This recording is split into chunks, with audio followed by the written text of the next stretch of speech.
Bismillahirrahmanirrahim. Innal hamdalillah nahmaduhu wa nasta'inuhu wa nastaghfiruh wa na'udzu billahi min shururi anfusina wa min sayyiati a'malina. Man yahdihillahu fala mudhillalah wa man yudlilhu fala hadiyalah.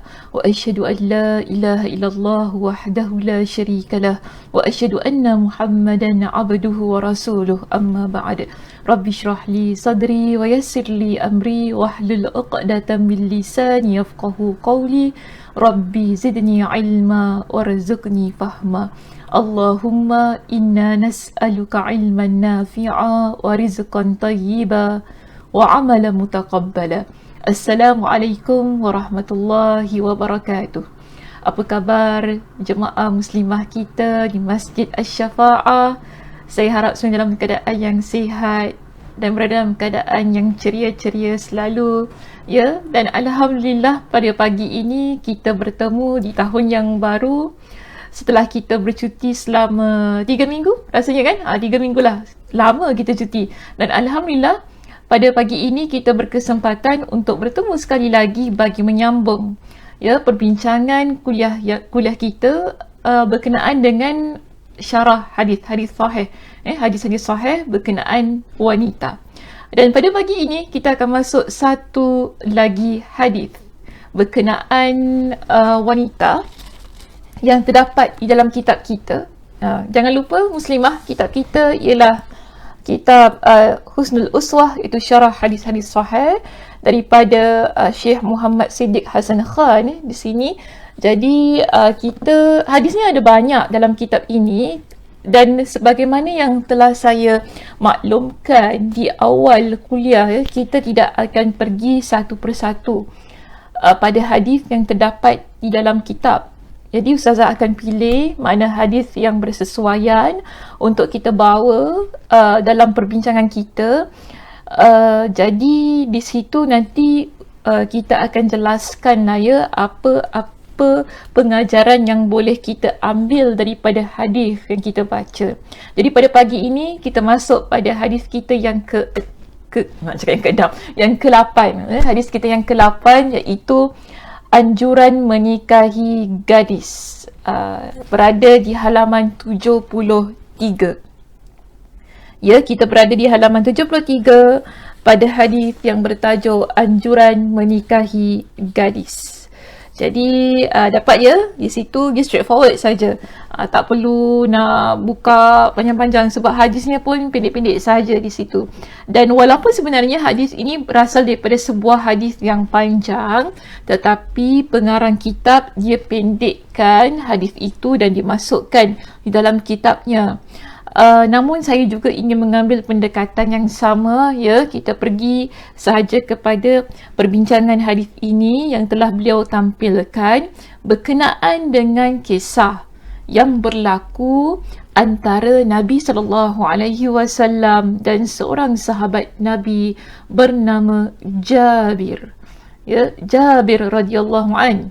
Jadi dalam hadis ini, ya muslimah, kita dapati Jabir radhiyallahu an, beliau menceritakan tentang satu keadaan, satu kisah yang mana pada waktu itu ketika aku meminta izin kepada Rasulullah sallallahu alaihi wasallam, baginda bertanya.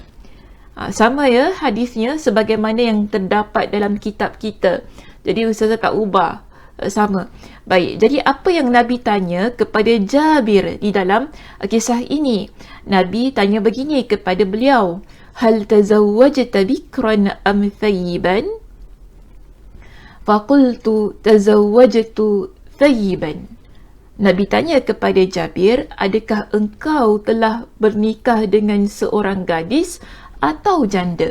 Jadi di sini apa jawapan Jabir kepada Nabi? Dia kata tazawwajtu thayyiban. Aku telah menikahi seorang janda. Faqala, jadi apa kata Nabi bila Nabi mendengar jawapan daripada Jabir itu tadi? Nabi tanya kepada Jabir, engkau bernikah dengan seorang gadis ataupun seorang janda? Jadi Jabir jawab apa? Tazawwajtu thayyiban. aku bernikah dengan seorang janda. Bila Nabi SAW mendengar jawapan daripada Jabir itu tadi, apa kata Nabi SAW? Di sini Nabi SAW pun menyebutkan begini kepada beliau, halla tazawwajta bikran tula'ibuha wa tula'ibuka. Qultu ya Rasulullah, tuwfiya walidi aw istushhida wali akhawatun sigarun fakarihtu an atazawwaja mithlahunna fala tu'addibuhunna wala taqumu alayhin fatazawwajtu thayyiba litaquma alayhinna wa tu'addibahunna. Jadi ini jawapan Jabir kepada Nabi ketika Nabi memberikan satu respon lah kepada beliau ketika Nabi dengar Jabir dia menikahi seorang janda. Jadi apa kata Nabi kepada Jabir? Ketika itu Nabi kata begini kepada beliau, kamu bernikah dengan seorang gadis atau janda. Okey, itu tadi saudara jelaskan. Jadi Jabir jawab apa? Dia nikah seorang janda.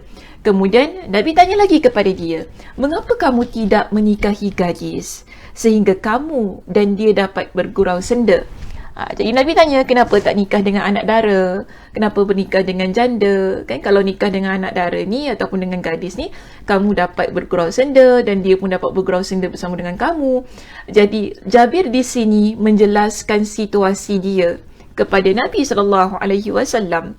Di atas sebab kenapa dia bernikah dengan seorang janda. Jadi apa kata Jabir kepada Nabi SAW?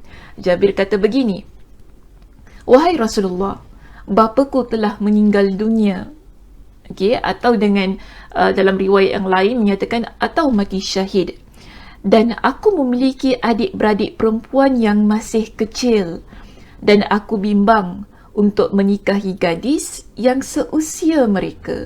Jadi kita jelas di sini ya Muslimah, Jabir jelaskan kepada Nabi bahawa kenapa beliau menikahi seorang janda.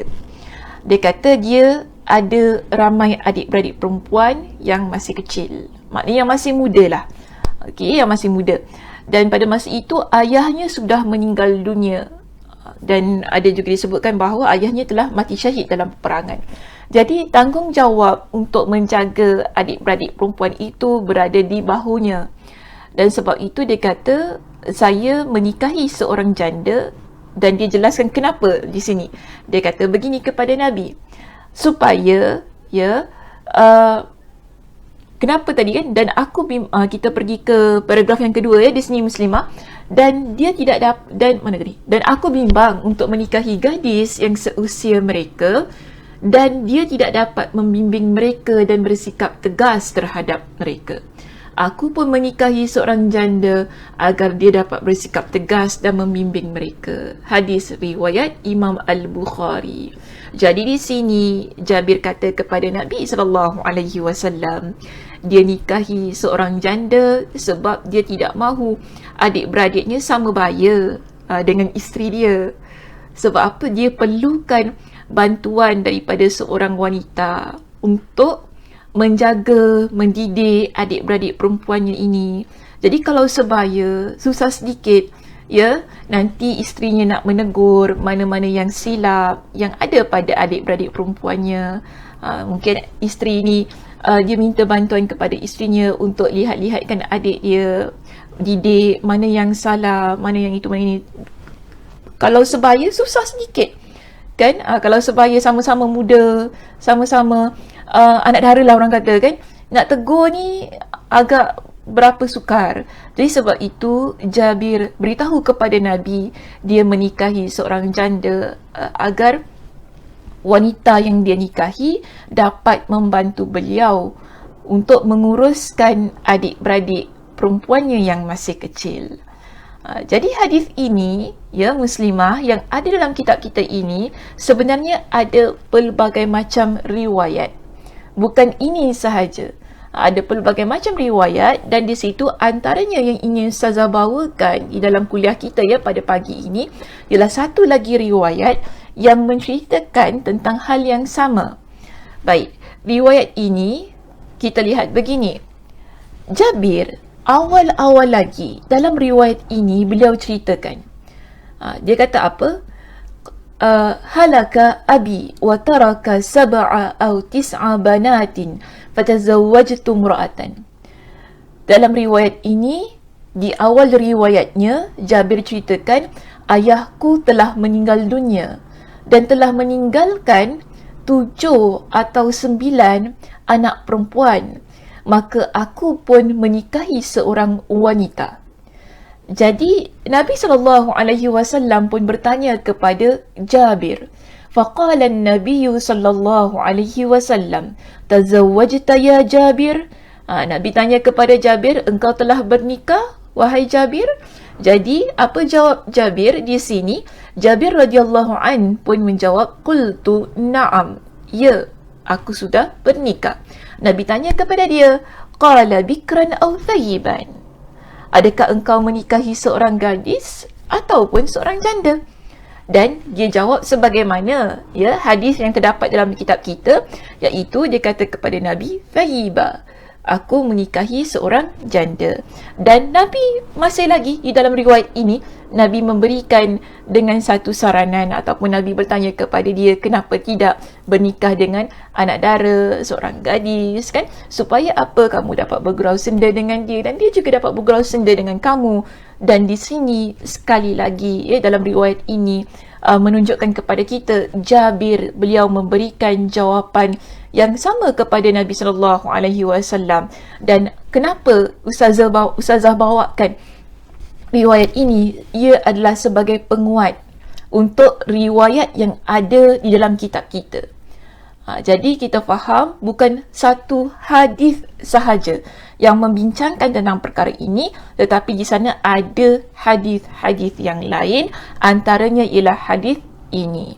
Jadi Jabir jawab begini kepada Nabi untuk riwayat yang kedua ini. Jabir kata begini kepada Nabi, qultu halaka abi fataraka sab'a aw tis'a banatin, ayahku telah meninggal dunia, maka beliau meninggalkan 7 atau 9 anak perempuan. Fakarihtu an aji'ahunna bimithlihinna, dan aku tak nak, dia kata kepada Nabi, aku tak nak mendatangkan ataupun aku tak nak bawakan kepada adik-beradik aku dengan wanita yang sebaya dengan mereka. Fatazawwajtu imra'atan taqumu alaihinna, maka aku pun menikahi seorang wanita yang mana wanita ini ialah tujuannya, antara tujuannya lah muslimah, untuk membantu aku menguruskan ataupun mendidik mereka. Lalu apa kata Nabi? Qala fabarakallahu alaik. Bila Nabi SAW mendengar jawapan daripada Jabir itu tadi, di sini Nabi SAW pun mendoakan Jabir dengan barakallahu alaika, iaitu semoga Allah memberkati kamu. Hadis riwayat Imam Al-Bukhari. Jadi kedua-dua riwayat ini, yang pertama tadi riwayat ataupun hadis yang ada di dalam kitab kita daripada riwayat Imam Al-Bukhari, dan di sana sebenarnya ada riwayat-riwayat daripada imam yang lain, antaranya ialah Imam Muslim, tak silap saya Imam An-Nasa'i juga ada meriwayatkan hadis ini. Dan riwayat yang kedua yang ustazah datangkan untuk perbincangan kita pada pagi ini juga daripada riwayat Imam Al-Bukhari, yang mana di situ ada doa daripada Nabi SAW untuk Jabir, iaitu Nabi doa apa kepada beliau? Untuk beliau, barakallahu alaik, iaitu semoga Allah memberkati kamu.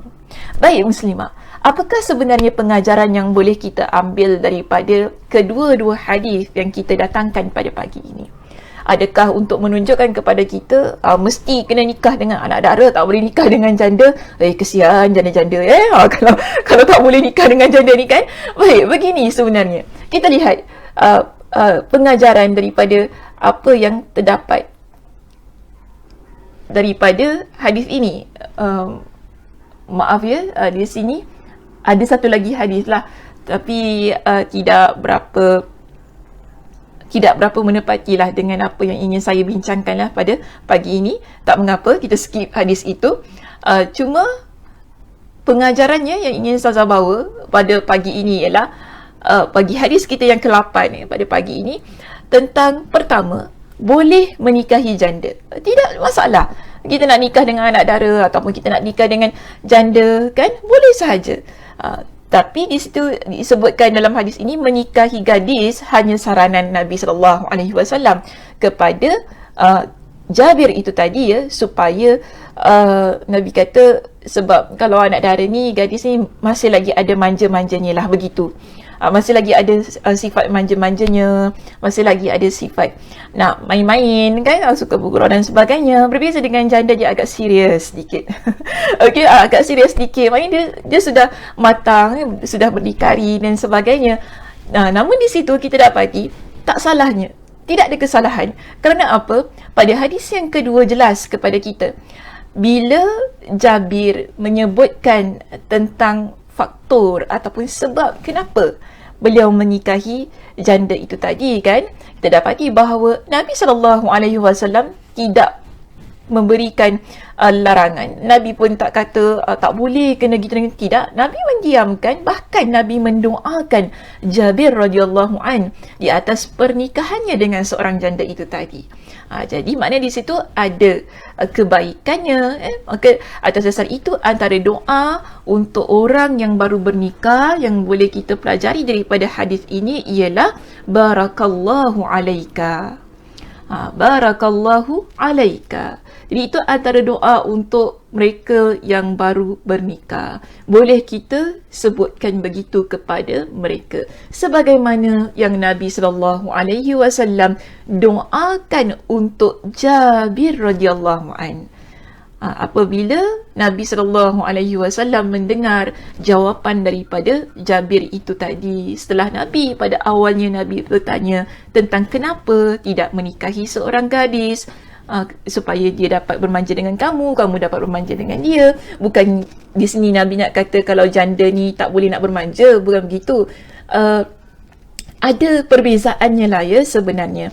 Namun kita tak nafikan, bukan perkara itu menjadi satu perkara yang salah, kerana Nabi SAW sendiri menikahi dengan para janda. So di situ tidaklah merupakan perkara yang kita kata, oh, kalau nak nikah mesti cari anak dara. Bukan begitu. Jadi acik-acik, ya, kalau ada anak bujang nak nikah dengan janda ni, janganlah pandang serong pada janda, tak elok. Ini pun saya nak cakap juga, ya. Jangan kita rasa bahawa tak sesuai dan sebagainya, kan. Kalau dah itu takdirnya, itu dah jodohnya, alhamdulillah, doakan keberkatan, ya, kepada anaknya, ya. Jangan sampai kita ni rasa tak suka, benci. Ini antara akhlak kita lah, ya, adab kita sebagai seorang yang telah mempelajari ilmu agama. Jangan kita lihat janda tu sebagai insan yang nak cakap low class, kasar tak, ya? Saya rasa di situ, sebab biasalah, ya, orang di kalangan masyarakat kita ni kadang-kala melihat janda ni sebagai insan yang ada masalah dan sebagainya. Tapi tak semua, tidak semua. Sebab itu kita tak boleh melihat mereka ni sebagai satu insan yang tidak berhak untuk mendapat kebahagiaan dalam kehidupan mereka. So berikan sokongan, berikan dorongan untuk mereka terus menjadi insan yang salehah, insan yang baik. Jadi jangan kita pandang rendah, pandang sebelah mata. Kerana kalau kita lihat para isteri baginda sallallahu alaihi wasallam, hampir kesemuanya adalah di kalangan janda dan balu.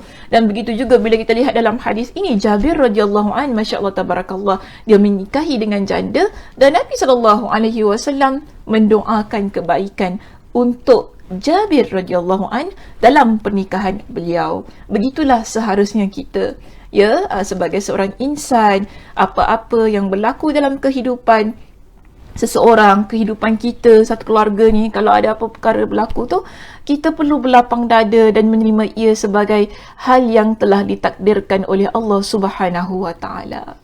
Dan antara perkara lain yang boleh kita pelajari di dalam hadis kita yang ke-8 ini ialah, muslimah, kita lihat begini. antara khidmat isteri pada suami ialah membantu menguruskan keperluan keluarga suami ikut kepada kemampuan si isteri. Jadi kalau kita lihat tadi apa yang Jabir radhiyallahu an sebutkan kepada Nabi sallallahu alaihi wasallam, yang beliau jelaskan kepada baginda kenapa dia menikahi seorang janda, kerana dia memiliki adik-beradik perempuan yang masih kecil, yang memerlukan pendidikan, yang memerlukan perhatian, yang perlu diuruskan. Dan dia bimbang kalau dia menikahi seorang gadis yang mana umur dah nak dekat-dekat sebaya, di situ susah untuk isterinya nanti membantu dia menguruskan adik-beradik wanitanya, adik-beradik perempuannya. Maka sebab itu di sini kita lihat daripada hadis itu tadi, antara pengajaran yang boleh kita ambil ialah tidak salah isteri membantu suami menguruskan ahli keluarga suami sebagai antara khidmat dia kepada suaminya. Jadi boleh saja, kerana apa? Nabi SAW sendiri dalam hadis ini, ketika dia mendengar penjelasan daripada Jabir itu tadi, Nabi tidak pun melarang, kan? Kita lihat tadi ada 2 hadis, bahkan ada banyak lagi hadis-hadis yang lain. Bila Jabir menerangkan kenapa beliau menikahi seorang janda, antaranya ialah supaya janda itu dapat membantu dia menguruskan adik-beradik perempuannya yang masih kecil. Nabi SAW mendoakan keberkatan untuk beliau. Jadi di situ Nabi tak katalah kepada dia, tak boleh tahu isteri awak jaga adik-beradik perempuan awak, ini semua tak boleh buat gitu. Tidak, Nabi tidak sebutkan sedemikian. Namun begitu di sini kita dapati ia perlu juga di atas kemampuan si isteri.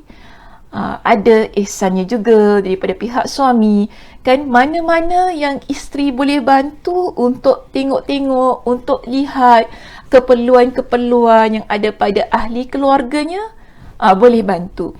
Tapi mana yang di luar kemampuannya, sebenarnya suami tidak boleh memaksa isteri itu tadi. Jadi di sini kita dapati tujuan Jabir ketika dia bernikah itu ialah supaya antaranya dapat bantu dia untuk lihat, tengokkan adik-beradik perempuannya, kerana anak-anak perempuan ini dia perlu ada figure, dia perlu ada role model di hadapan mereka, yang terutamanya wanita, supaya mereka ni dapat membesar melihat seorang wanita di hadapan mata mereka yang dapat mendidik mereka, kan? Yang dapat menunjukkan mereka perkara-perkara yang benar. Mungkin daripada sudut mengurus rumah tangga, hal ehwal di dapur, akhlak, cara berpakaian dan sebagainya. Maka sebab itu penting ada figure wanita dalam kehidupan Jabir di situ untuk membantu beliau menguruskan adik-beradik perempuannya. Okey muslimah, itu sahaja perbincangan kita pada pagi ini. Alhamdulillah selesai kita bincang hadis kita yang ke-8.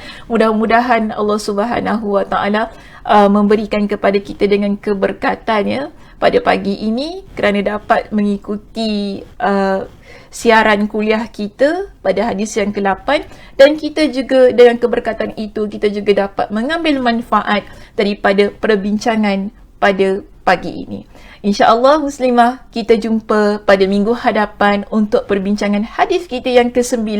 Mudah-mudahan Allah Subhanahu Wa Taala memberikan kepada kita dengan kesihatan, kelapangan masa dan juga ruang yang lebih luas untuk kita mengikuti pengajian-pengajian yang dianjurkan oleh Masjid Asy-Syafa'ah. Ustazah tutup kuliah kita pada pagi ini dengan tasbih kafarah. Subhanakallahumma wa bihamdika asyhadu an la ilaha illa anta astaghfiruka wa atubu ilaik. Assalamualaikum warahmatullahi wabarakatuh.